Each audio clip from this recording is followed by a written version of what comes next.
and welcome to episode 177 of the Aviadev Insight Africa podcast, the podcast dedicated to the world of African aviation with your host, John Howell, CEO and founder of Aviator Africa. Now, today I'm joined by one of my oldest friends and somebody who's been a pioneer in the African aviation industry for many, many years. In fact, he was my very first guest on the very first Aviadev podcast back in April 2018 when this was born. And he also guest presented 5 podcasts with some of the leading movers and shakers in the Nigerian and West African market as well. Toni Ukachukwu will be a familiar name to many of you, a familiar face and a familiar voice. He is the founder of Aviators Africa, an integrated PR, marketing and consulting company, and is a well-respected commentator that is often seen both on the TV set, the radio station, and the conference stage as well.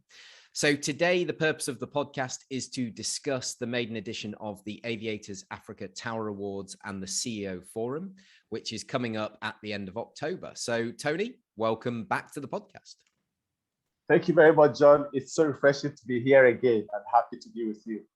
Amazing. So give us a bit of an overview then. What is the purpose of the event? What's the format? What's the theme? Just give us a bit of an insight into why the Tower Awards and the CEO Forum is happening, why it's the right time, and what the general format and topics will be.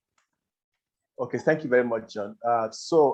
The Aviation Leadership CEO Forum was birthed at Aviators Africa 10th anniversary here in Lagos. Of course, it was also co-sponsored by Aviadev when they did the market insight of the West African market. So it was basically why we birthed that was we noticed that there's a big leadership problem in the African aviation. A host of people, different organizations. I mean, Aviadev for one is working at air connectivity to, from, and within Africa, and we've seen results. And some other people tackling other areas of course, there's SATAM and other people. But we notice central at this whole thing is that unless the leadership in the public and private sector have the political will and committed to making changes, African aviation will not get the desired result. So we thought, why not tackle it from the leadership level, really, to make them to commit to in various areas, whether you're an association, whether in the public sector, whether in the private sector, whether it's CCC on airline, to commit to moving, ensuring that the development and growth of African aviation, moves further. I mean, we'll be talking about SATAM and all this stuff for a very long years. It's not that we can't move the needle. It's just that the leadership is not too committed to making that commitment to, So we thought, okay, let's look at that level. So we came up with the Aviation Leadership CEO Forum to get these leaders to see how can you guys commit, because you are post holders in different areas. Why are things moving so slowly? That's why it was birthed, and we did that the first edition. The second edition was during the COVID lockdown. We did it online and had a guest, Sanjeev Gadia, and we talked about cargo, which we cannot see where cargo is now with the whole pandemic is, working really well. So we are now holding the third edition, but the third edition, of course, will be hybrid. So we are having it at Radisson Blu Anchorage VI in Lagos. Some people will come in person, and the larger part of Africa will, tune in, virtually. So that's the format for this year's edition. And then to talk about of course, I didn't talk about the theme. The theme is, corporate governance structure, a pathways to sustainability of African aviation. Again, why we chose that topic was very deliberate. We also noticed that most aviation businesses in Africa don't have a corporate governance structure in place. Okay, you mostly have just one man taking the shots, or even where you have a corporate governance structure in place is not really, evidence, in how, their operations or the organization is run. So we thought this is something we need to hone in on and, discuss, how that can help to sustain African aviation.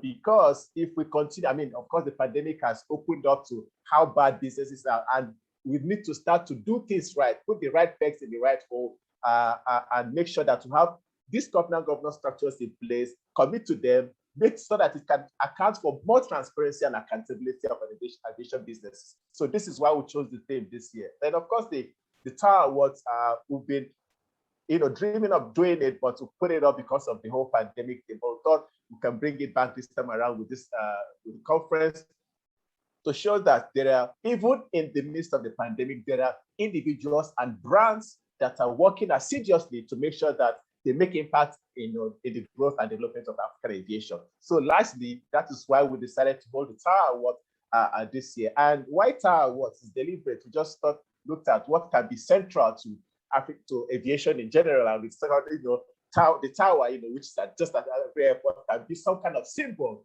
to be something, a hallmark to which to distinguish, brands that are working so hard in aviation. Of course, they are narrowing that to African aviation, of course. So basically, this is why we have it, Aviation Leadership CEO Forum and Aviators Africa Tower Awards, which is the Maiden Edition, and we tend to make this an annual event. Yeah. Fantastic. I mean, for me, the tower is kind of the beacon, isn't it? It's the first thing you see when you drive towards an airport. For those that are fortunate enough to live nearby, you'll see this huge structure, and a lot of people know that's the air traffic control tower, whichever country and whichever city you're in. So I'm fascinated, just before we get into the awards, because we'll talk about the specific categories and the process and everything, but you've decided, and I've heard this word corporate governance bandied around, and I think it's very, very important. I suppose for me it's more accountability would be a word that I would use, because I suppose the issue that we have in Africa is there's a lot of public interest, there's a lot of public investment into the aviation industry. The majority of airports are publicly owned, a lot of airlines are state owned as well. So is it about putting in some of you want to get some of the sort of private sector mentality of, we have to run these organizations like a business? They're the kind of things you want to get into the sectors where traditionally they haven't, because obviously we're all struggling now. So you've identified that as a big issue, because I think that's a very, a very, very sensible sort of place to start. Yeah, right. When you say, what's like accountability is what we should be using. Corporate governance structure is kind of broad, but when we begin to hone in on it, you begin to hear words like accountability, transparency, and all that, just to hone it in. So this is like a general thing. So in the conference, I'm sure this words like this will pop up, and it will be asked around, how we can make sure that really transparency and accountability is the core of what you need, in the corporate governance structure. So I think that will be dealt with at the conference. Fantastic. So let's get into the awards then. Tell us a little bit about what are the categories, when the nominations close, what the process is, and obviously, the next 6 weeks or so before the event happens. What is the process? So at the moment, I believe the nominations are still open. Is that right? Yes, nominations are still open, and they'll be closing by the end of the week. When we now commence, voting will now commence for about 2 weeks before we also close and then begin to prep for the award proper. So the award is categorized in 3 formats. So we have the Changemaker Award, which are for individuals contributing to changing the narrative, of African aviation, and they've done so well in the industry. So we'll be giving them the Changemaker Award for 2021. Then for brands, we'll have the Tower Awards, will be for brands that have, distinguished themselves in various areas, in aviation. I'll just mention some of the categories. So some of the categories are, for example, Gender Empowerment Award is for aviation business that, have engendered inclusivity and diversity in their business. Of course, you have the Humanitarian Award. Even in the lockdown, there are a lot of aviation businesses that have gone over and beyond to try to contribute by sending medicines and all that stuff across the circuit, doing evacuations and all that. Of course, you have the Promising Airline Award. Even in the pandemic, some people have been very dogged and say, this is the right time to start. We've seen that across Africa. There is, of course, there's also Air Connectivity Award. That is very personal to me. Because you're very involved in that, businesses that have contributed to connecting Africa to within and across Africa. That is very important, to see those unlocking connectivity across the country. So these are some of the categories. But if you want the full categories, please go to www.theaviatorsafrica.com for you to see the full category, and you can be able to nominate any aviation business or nominate for an individual that I think is doing well. Of course, the third category is the Aviators Africa Hall of Fame. We are choosing an individual, male and female, and I'll explain that shortly, who have, over a period of time in the aviation industry, have contributed, to the growth and taking us to how far we are now in the aviation industry. We wanted to make it one individual, but I spoke to some stakeholders and say, there are issues about gender equality in the sector, and we should be able to be encouraging, the female gender in the sector and also bring them on board to what we're doing. So we decided, we're going to choose, of course, not to say women are not doing great in the sector. So we also want to use this opportunity to recognize, induct a female into the Aviators Africa Hall of Fame and a male as well. So that's why we chose one male and one female for each year. Fantastic. So in terms of getting involved in the actual event itself, you said it's going to hold live there in Lagos at the Radisson, which sounds amazing.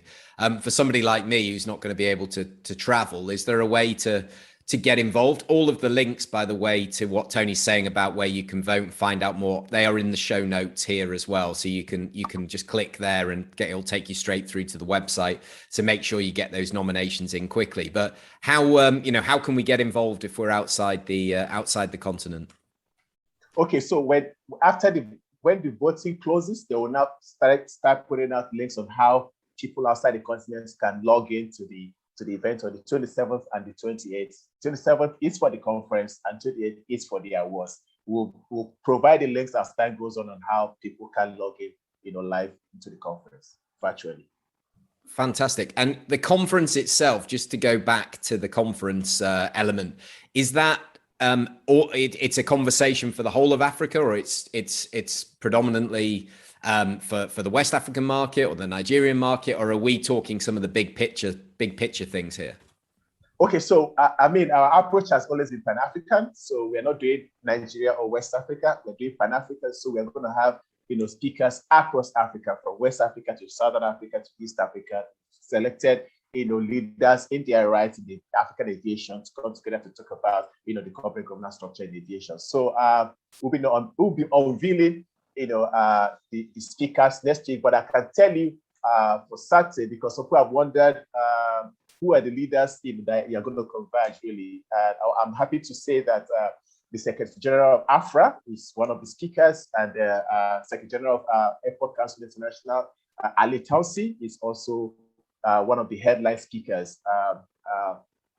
We also have Aaron Munetsi, who is taking on the issue of corporate governance structure. And of course, we are going to unveil others. I don't want to say their name before they have confirmed, so I'll just leave it on to have proper confirmation, even though we are almost there. But I'll just confirm unveil the whole speakers next week. So these are some of the top speakers that we're going to have in the debate. Fantastic. Well, it sounds like you've got a good starting point there, and I'm sure everybody in the industry wishes you well with this, and it's going to be an exciting event. So before I let you go, back in that initial podcast that you and I did, which is still there for anybody to listen to, but it was pre-COVID and pre-X, Y, and Z that's happened over the last 3 years. How do you know what was coming? You knew this was coming, yeah. I said we didn't know what was coming. We didn't. But you probably knew I was going to ask you the question. That was recorded, I think, 3 months after the SATAM had been signed down in Ethiopia, and I think the whole industry was very sort of excited about where we were at. How do you see it? As the pandemic, for me, I'll be honest, I thought this was our best opportunity to put the regulations in place so that when we have something to build back on, we've got a new structure, a new set of fundamentals to grow the industry. But it seems to have slowed down in implementation and adoption rather than speeded up. But I just wanted to see how you're on the ground over there. You speak to the carriers. Is it still something people believe is going to happen and believe in, or is it a bit of a pipe dream still? And you feel like there's just an impasse and we need to get the leaders sort of engaged again? Okay, so this is my personal opinion. I might not be correct, but this is my personal opinion. I think it seems like it's still a pipe dream. Okay. Yes, the pandemic has afforded the opportunity to really speed these things up and see the realities facing us. But unfortunately, the carriers and the stakeholders, from my side where I sit, are not really talking about SATAM and how to, quickly implement it. So this goes back to the leaders. They really need to work out, the framework on how to speed this up and encourage or kind of bring the belief of the people in the sector to say, this is something we need to do and do fast. I don't see it happening. The pulse is not really good towards that adoption. And so I'm hoping that the leaders will go back to the drawing board and see how this can be fast tracked. So it's still looking like we're still in the pre-pandemic times, with the SATAM thing. Yeah, agreed. But people like you and I are going to keep pushing the message and keep lobbying. And, we have seen some positive signs. Obviously, Nigeria is such a big domestic market. There are new carriers. There's growth. There's quite a sustainable industry in that country itself. But it's going to need opening out to the rest of the world. And hopefully in 3.5 years, when we I'm sure it'll be a lot sooner than that, we do another podcast together, but we'll look back on this and say, oh, we didn't need to worry, everything was fine and whatever. But I'm with you. It feels like it drags on and it drags on and it drags on. So I'm looking forward to you challenging the leaders on where we're at with these things and how we can move everything forward. So thanks so much for taking the time, Tony. We put all the links in the show notes.